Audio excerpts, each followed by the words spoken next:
Tumeona ipo haja sisi kama kamati pamoja na mambo mengine tupate fursa ya kutembelea kituo kikubwa cha kwanza cha aina yake hapa nchini kinachozalisha umeme wa maji takriban megawati 2115.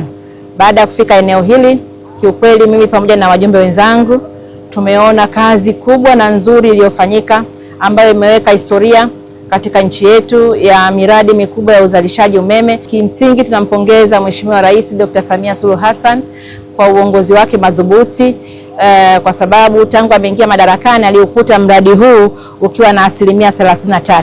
Sisi tunafurahi kwamba Mheshimiwa Dr. Samia Suluhu Hassan ameendeleza ndoto hii na leo mradi huu umekamilika, unazalisha umeme na umekuwa tegemeo kwa sababu unachangia takriban 45% ya megawati zote zinazozalishwa hapa nchini. Sisi kama kamati tumeridhika na kazi nzuri.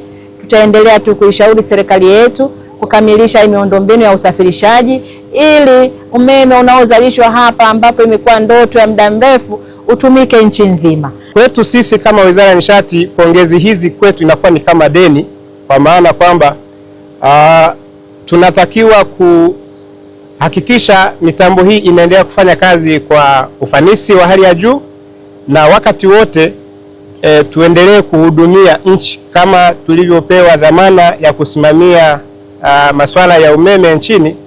Basi tunahakikisha kwamba mitambo hii ambayo imejengwa na kutekelezwa kwa gharama kubwa kwa kodi za Watanzania, basi tutahakikisha kwamba tunasimamia vyema, na hata maelekezo ambayo kamati imeyatoa kwetu sisi tutaendelea kuyatekeleza kwa ukamilifu wote, kwa maana ya kwamba kuhakikisha kwamba tunakamilisha hata miradi mingine ambayo inaungana na mradi huu, kuhakikisha kwamba umeme mwingi unaozalishwa hapa uweze kuwafikia Watanzania kwa ujumla. Sisi kama TANESCO kazi yetu kubwa ni kuhakikisha tu kwamba kituo hiki kinaendelea kufanya kazi vizuri kwa kufanyia matengenezo kwa wakati na kuhakikisha kwamba wataalamu ambao wako mahali hapa wanaendelea kupata training vizuri ili waendelee kuwa na uwezo wa kuendesha mitambo hii na kuifanyia matengenezo vizuri, na kituo kiendelee kudumu kuzalisha umeme